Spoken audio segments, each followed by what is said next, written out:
회의가 끝나고 자리로 돌아오면 누군가는 자연스럽게 다음 일을 시작합니다. 그런데 당신은 방금 그 회의에서 누가 어떤 표정을 지었는지, 분위기가 어디서 살짝 식었는지까지 다 떠올라요. 당신은 예민한 게 아닙니다. 그냥 남들보다 좋은 센서를 달고 태어난 겁니다. 다만 그 센서에는 끄는 버튼이 없습니다. 작은 표정 변화, 말투의 미세한 떨림, 공기 중에 도는 긴장감, 당신은 그걸 다 받아들입니다. 그리고 그걸 처리하느라 하루를 다 씁니다. 퇴근길 지하철에서 아무것도 안 했는데 왜 이렇게 피곤한지 스스로도 설명하기 어려웠던 적 있으시죠? 사람들과 2시간 동안 즐겁게 이야기했는데 집에 돌아오면 한마디도 하기 싫은 그런 날도 있었을 겁니다. 주말에 약속을 잡아놓고도 막상 그날이 오면 나가기 전부터 이미 피곤해지는 경험 한 번쯤은 있을 겁니다. 오늘은 3가지를 짚어볼게요. 먼저 이 센서가 어디서 왔는지, 다음은 어떤 신화 속 인물이 이미 이 센서를 가지고 살았는지, 마지막은 이 센서를 끄지 않고 오히려 잘 쓰는 방법입니다. 생물학에서는 이걸 민감성이라고 부릅니다. 어떤 사람의 신경계는 자극을 더 정밀하게 받아들이도록 타고납니다. 같은 소리, 같은 표정, 같은 분위기도 이 사람에게는 더 크고 진하게 들어옵니다. 2005년 보이스와 앨리스의 연구는 이런 사람을 난초에 비유합니다.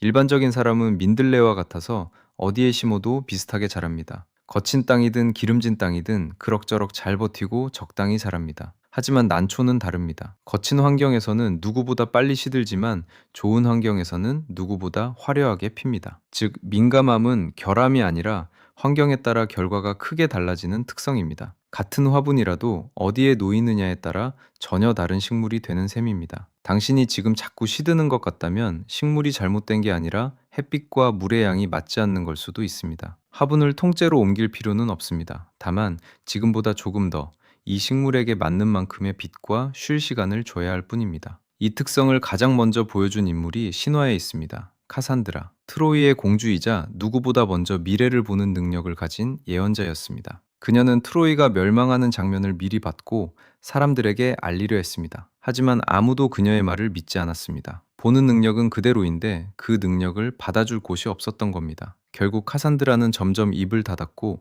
혼자서만 그 무게를 견뎠습니다. 주변 사람들은 평온해 보이는데 자기만 다가올 일을 미리 느끼고 불안해하는 그 감각. 회의가 시작되기도 전에 분위기가 어떻게 흘러갈지 이미 예상이 되는 그 느낌과도 비슷합니다. 보는 능력이 축복이 아니라 짐이 되는 순간, 지금 당신의 하루와 어딘가 닮아 있지 않나요? 여기서 잠깐 마음속으로 하나만 골라보세요. 사람을 만나면 에너지가 빨리 닳는 쪽인가요? 아니면 혼자 있는 시간이 길어지면 외로워지는 쪽인가요? 정답은 없으니 일단 골라두고 계속 가볼게요. 우리는 왜 유독 회식 자리에서 단톡방에서 더 지칠까요? 모두가 웃고 있는 회식 자리에서 우리는 옆자리 동료의 굳은 어깨까지 익습니다. 부장님 표정이 살짝 굳는 순간 분위기가 바뀌는 걸 가장 먼저 느낍니다. 누군가 말을 하다가 잠깐 멈추는 그 1초의 정적도 우리에게는 큰 신호로 다가옵니다. 건배를 하면서도 누가 누구와 어색한 사이인지까지 자연스럽게 머릿속에 들어옵니다. 단톡방에 올라온 메시지 하나에서도 글자 너머의 온도까지 읽어버립니다. 물음표 하나,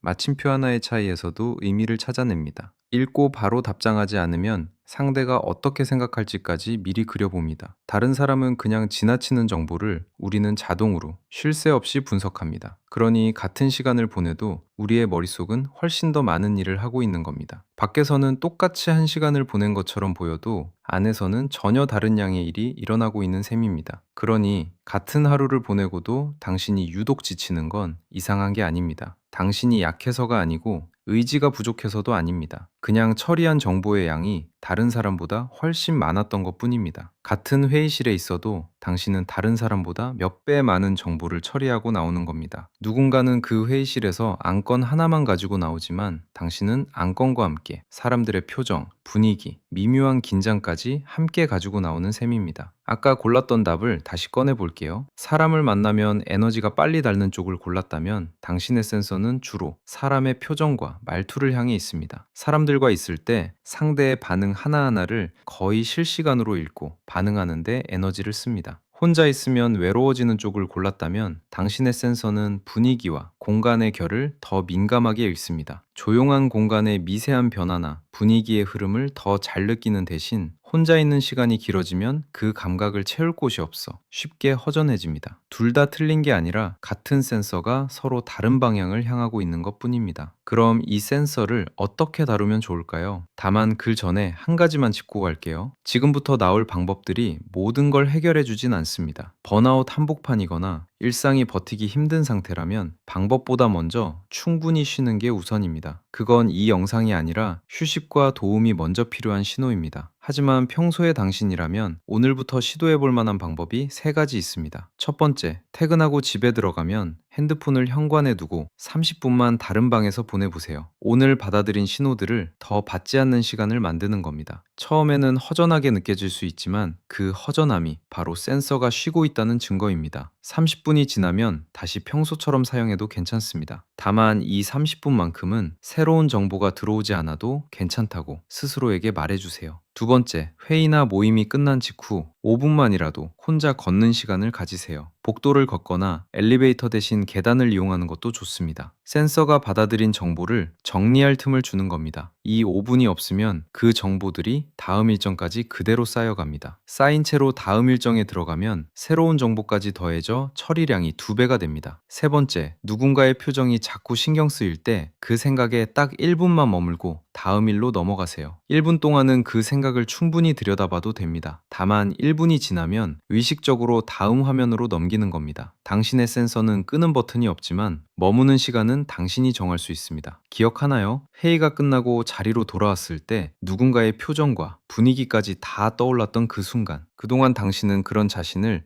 어딘가 유난스럽다고 느꼈을지도 모릅니다. 하지만 그건 당신이 약해서가 아니라 그만큼 센서가 잘 작동하고 있었다는 증거였습니다. 이 영상을 끝까지 본 당신은 이미 자기 센서의 사용법을 알아가기 시작한 사람입니다. 혹시 당신에게도 유독 또렷하게 들리는 신호가 있나요? 그 이야기 다음 영상의 씨앗으로 삼을게요. 이 조용한 이야기가 다음에도 가닿을 수 있게 구독으로 곁에 있어 주세요. 도움이 됐다면 좋아요도 살짝